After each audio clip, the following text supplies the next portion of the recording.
உலகத்தில் இவை போன்று வாழ்வதற்கு இதற்கு மேல் யாரும் பிறக்க முடியாது என்று சொல்லும் அளவுக்கு பெருமானார் ஸல்லல்லாஹு அலைஹி வஸல்லம் அந்த சஹாபாக்களை மாற்றி காமித்தார்கள்.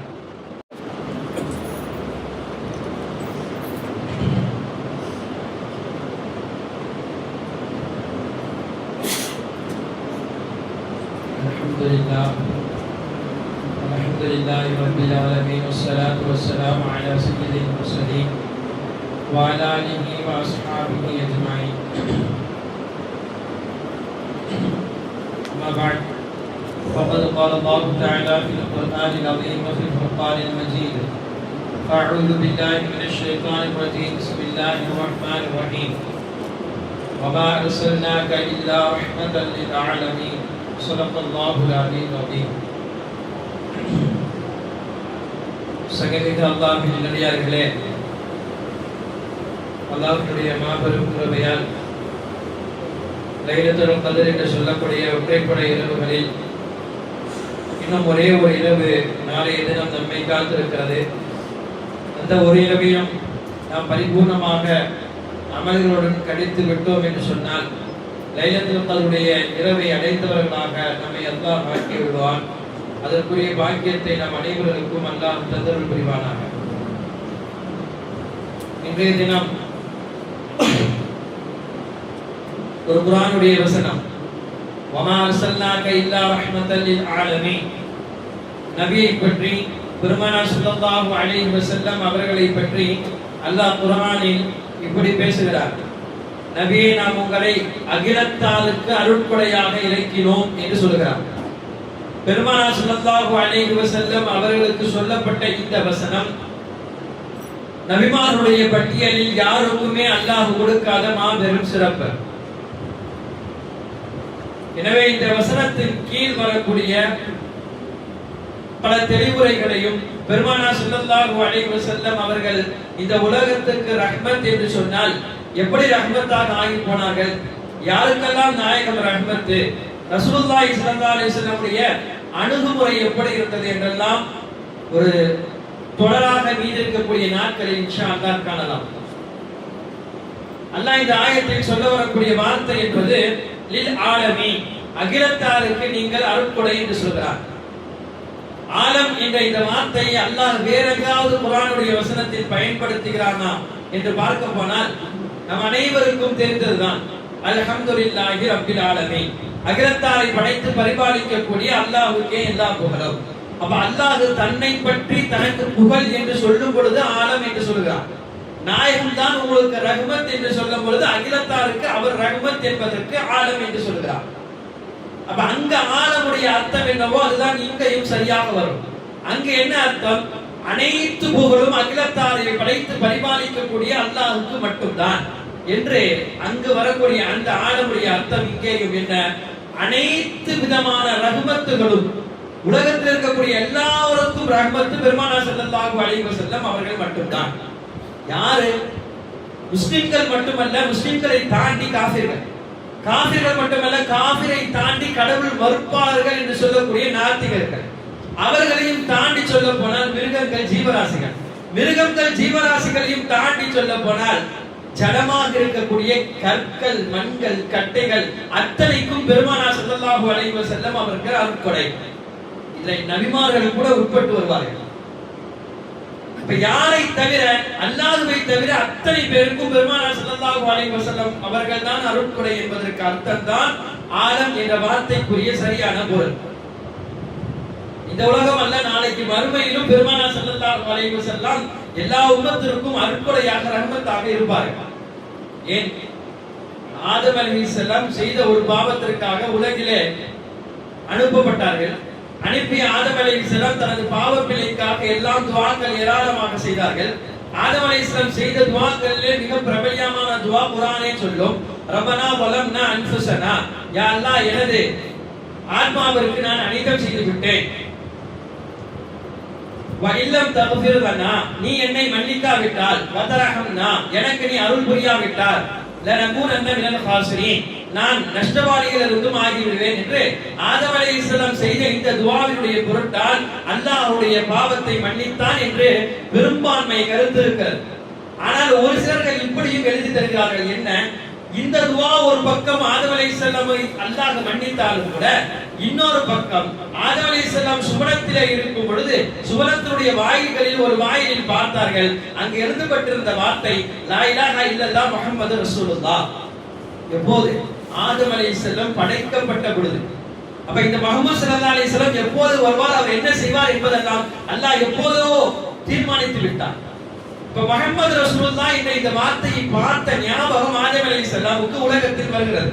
அப்ப நினைத்தார்கள் அல்லாஹ் வணக்கத்திற்குரியவன் என்ற அடுத்த கட்டத்தில் அல்லாஹ் ஏதோ ஒரு நபியை சேர்த்திருக்கிறார். அந்த நபியை சேர்த்திருக்கிறார் என்றால் அந்த நபி எப்படி பாக்கியம் பெற்ற நபியாக இருப்பார் என்று நினைத்த அந்த முஹம்மது ரசூலுல்லாஹ் பொருட்டால் என்னுடைய பாவத்தை மன்னித்து கொடு என்று கேட்டார்கள். அதனுடைய பொருட்டால் மன்னிக்கப்பட்டது என்றும் சிலர்கள் வரலாற்றில் எழுதி தருகிறார்கள். பெருமானார் எங்கிருந்து அருட்கொடையாக ரஹ்மத்தாக இந்த உலகத்திற்கு வருகிறார்கள். ஆதம் அலைஹிஸ்ஸலாமுடைய பிறப்பிலிருந்து கியாமத் அல்ல, கியாமத்தை தாண்டி நாளை மறுமையை தாண்டி அல்லாஹ்விடத்தில் அனைவரும் போய் நிற்கக்கூடிய அந்த சூழ்நிலையில் யாருக்குமே உதவ முடியாத ஷஃபாஅத் ஒன்றை அல்லாஹ் நாயகத்திற்கு மட்டும் வைத்திருப்பான். ஷஃபாஅத் என்ற ஒன்றை வைத்து பெருமானார் முழு உம்மத்திற்கும் நரகத்திலிருந்து விடுதலை வாங்கி கொடுப்பார்கள். பெருமானார் ரஹ்மத் என்பது பெருமானார் ஸல்லல்லாஹு அலைஹி வஸல்லமுடைய பிறப்புக்கு முன்னால் இருந்து வருகிறது. பெருமானார் ஸல்லல்லாஹு அலைஹி வஸல்லம் முதலிலே இந்த உலகத்திலே பிறந்தார்கள்.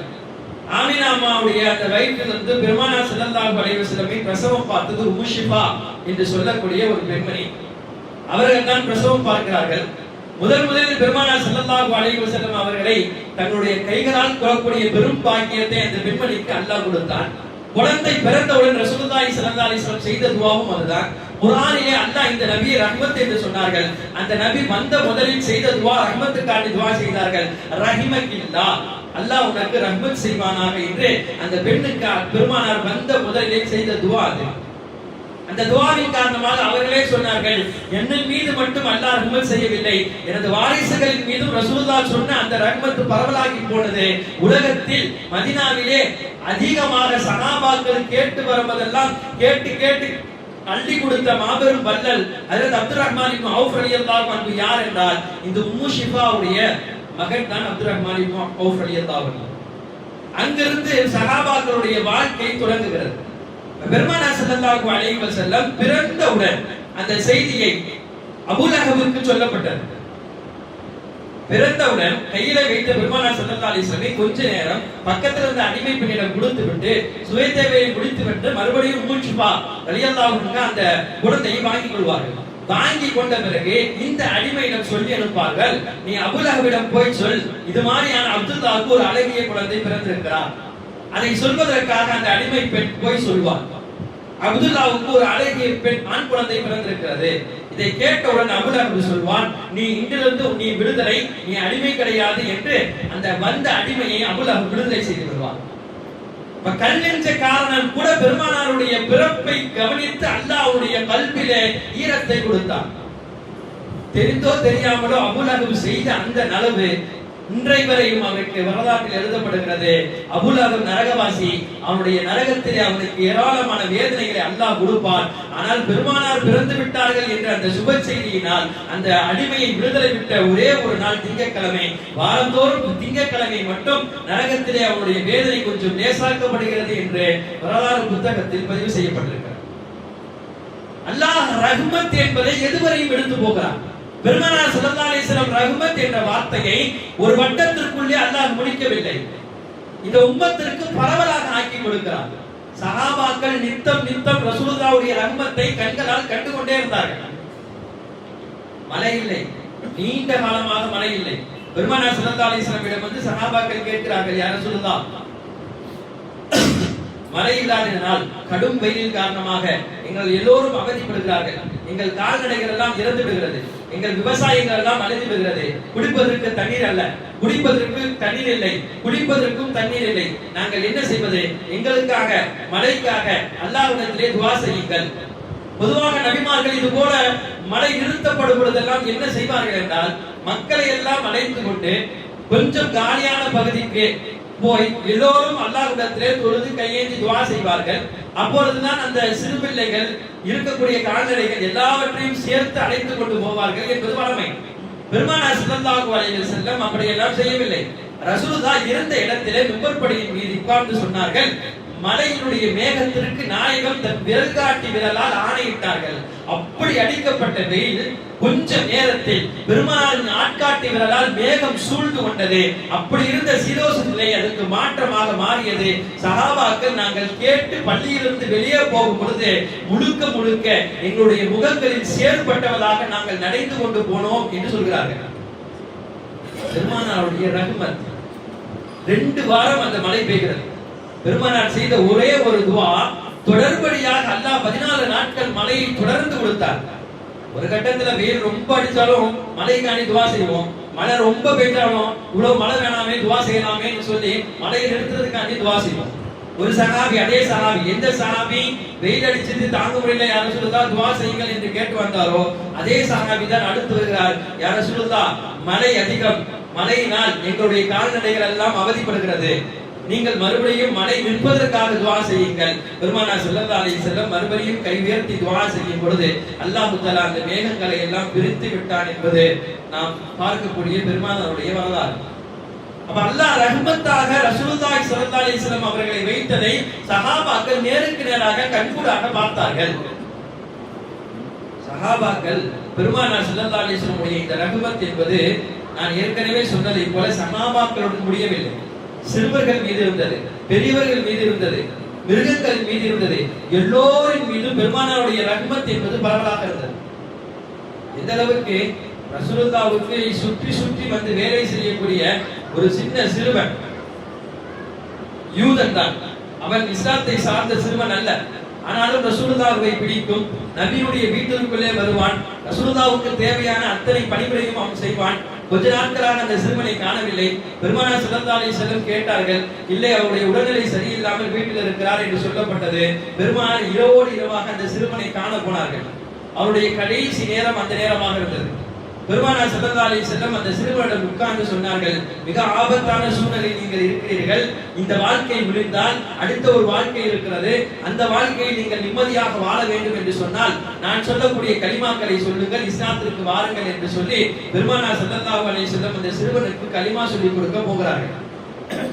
கலிமா சொல்லிக் கொடுக்கும் பொழுது அந்த சிறுவன் என்னதான் பெருமானாரை சுற்றி சுற்றி வந்தாலும் பெற்ற தந்தைகள் பக்கத்தில் நிற்கிறார்கள். தந்தையிடம் அனுமதி வாங்க வேண்டும். கண்ணசைவால் தந்தையை பார்க்கிறார். தந்தையும் சொல்லிவிட்டார், அபுல் காசிம், அபுல் காசிமுக்கு நீ வந்து வழிபட்டு விடு. காரணம், அவர் வீட்டில் இருந்ததை விட ரசூலுல்லாஹ்வுக்கு பணிவிடை செய்ததுதான் அதிகம்.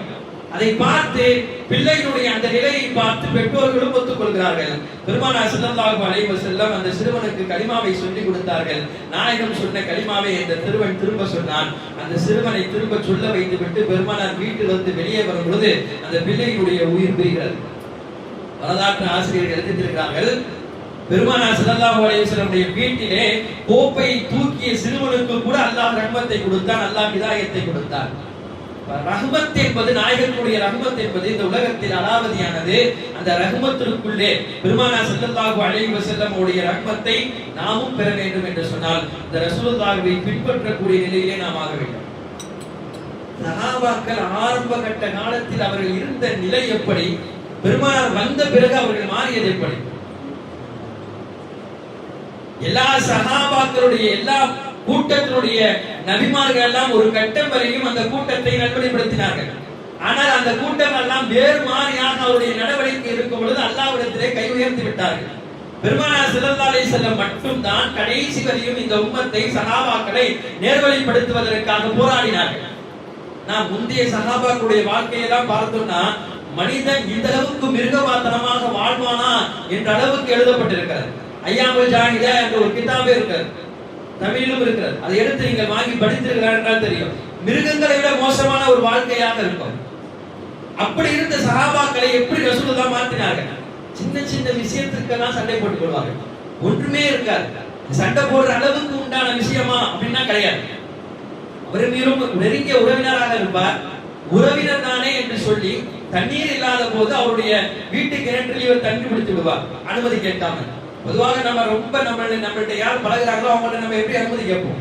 அவர் ஏற்றுக்கொண்டாருன்னா பிடிச்சிருவோம்ல.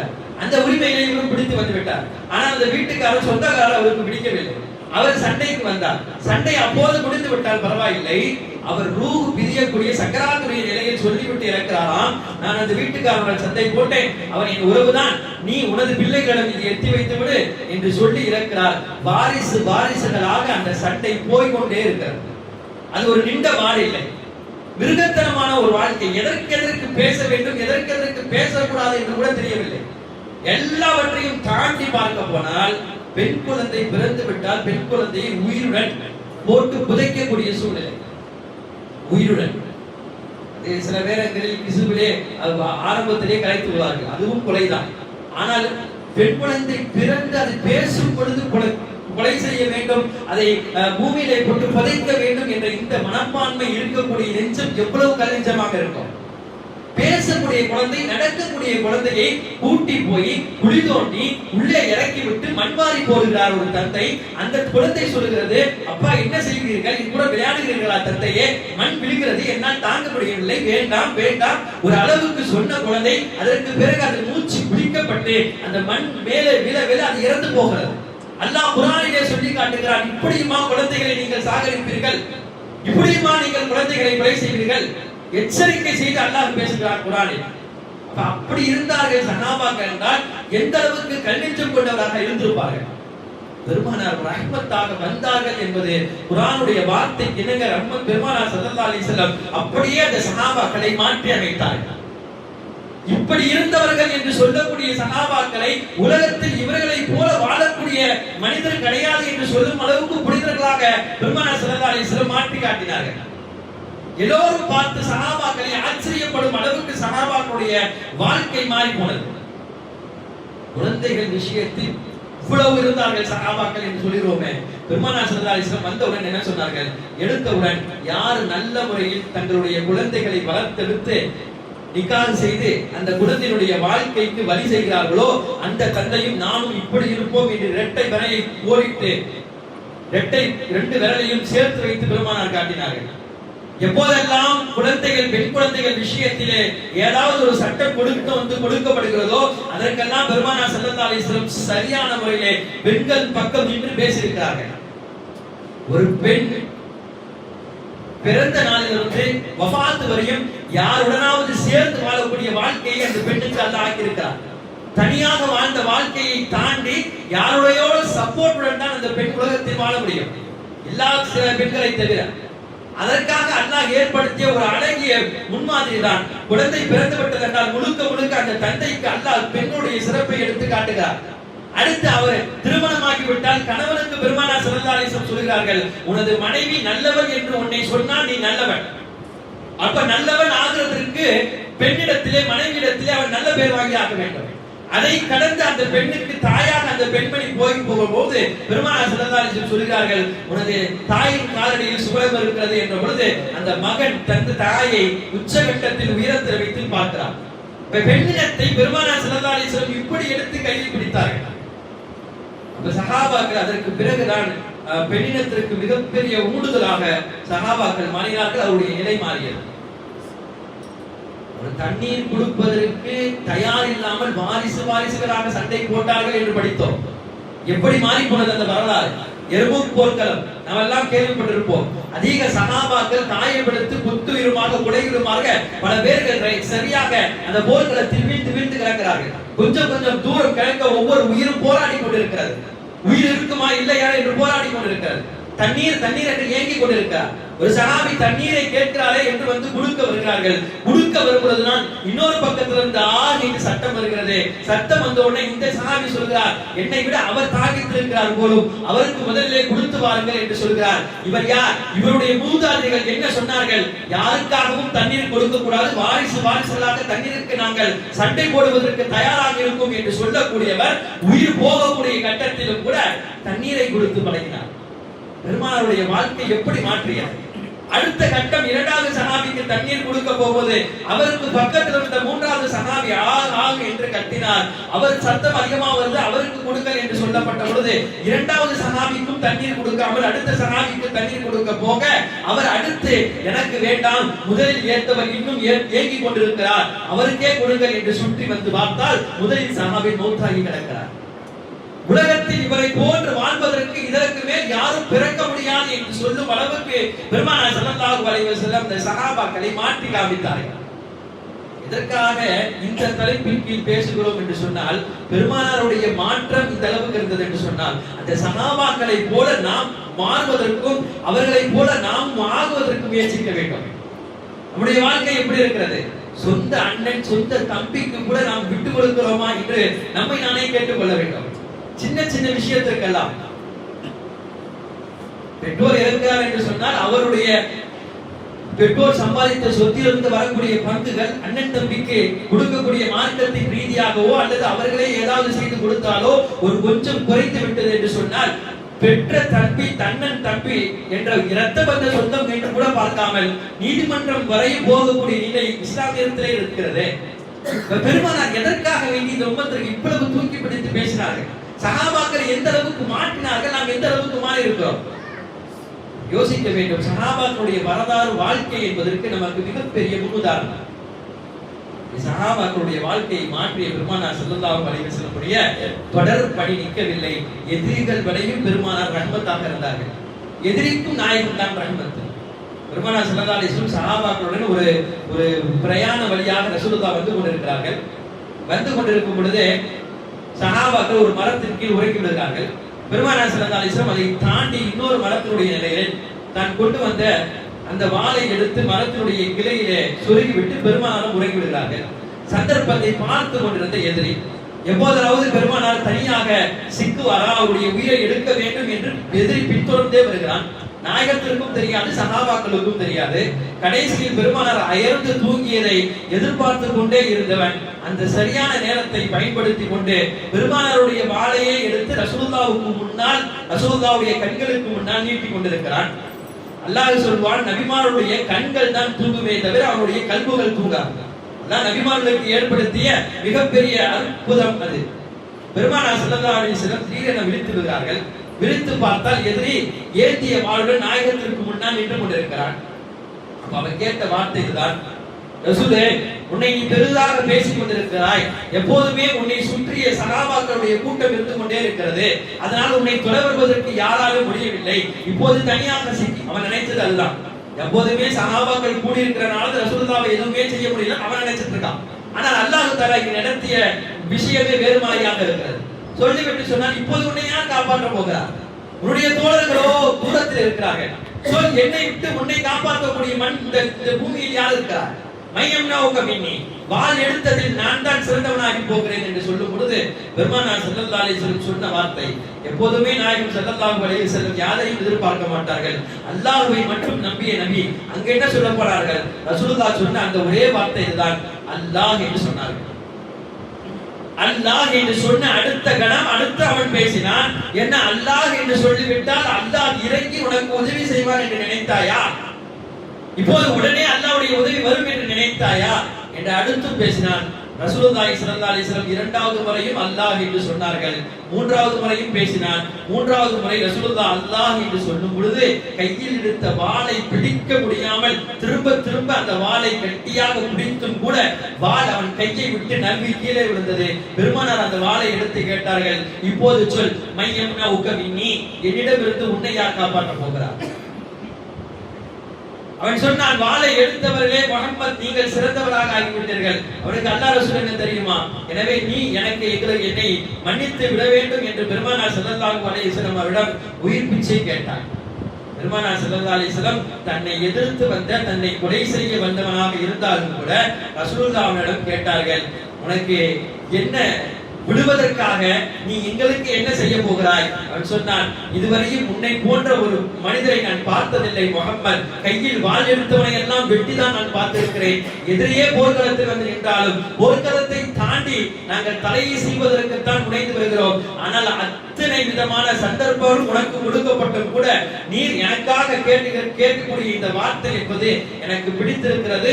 யாரெல்லாம் உங்களை எதிர்த்து போரிட வருகிறார்களோ அவருடன் நான் வரமாட்டேன் என்று வாக்குறுதி கொடுக்கிறேன் என்று சொல்லி வாக்குறுதி கொடுத்து தனது கூட்டத்தினரும் போய் பெருமானார் ஸல்லல்லாஹு அலைஹி வஸல்லம் இந்த குணநலத்தை பிடித்து சிராகித்து பேசினான் என்று வரலாறு பதிவு செய்யப்பட்டிருக்கிறது. பெருமானார் ஸல்லல்லாஹு அலைஹி வஸல்லம் ரஹ்மத் என்பது குறுகிய நேரத்துடன் குறுகிய மனிதர்களுடன் முடியக்கூடிய ரஹ்மத் அல்ல, அது விசாலமாக்கப்படுகிறது. ரசூலுல்லாஹ் இந்த உலகத்திற்கு கொடுக்கப்பட்ட ரஹ்மத்தை பற்றி பேசினால் பேசிக்கொண்டே போகலாம்.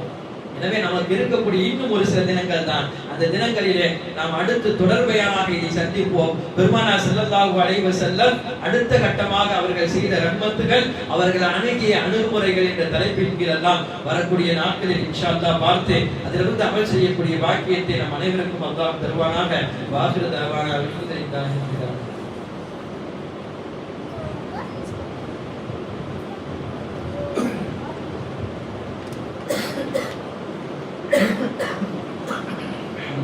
ரப்பில் ஆலமீன். اللهم صل على سيدنا مولانا محمد وبارك وسلم عليه. اللهم اعتقنا من النار وادخلنا الجنة يا رب العالمين. اللهم تقبل منا صلاتنا وصيامنا وركوعنا وسجودنا وتضرعنا وتخشعنا وتمم تقصير اعمالنا وتجاوز عنا سيئاتنا وتوفنا مع الأبرار. صل على النبي سيدنا محمد وعلى آله وأصحابه أجمعين برحمتك يا أرحم الراحمين. والحمد لله.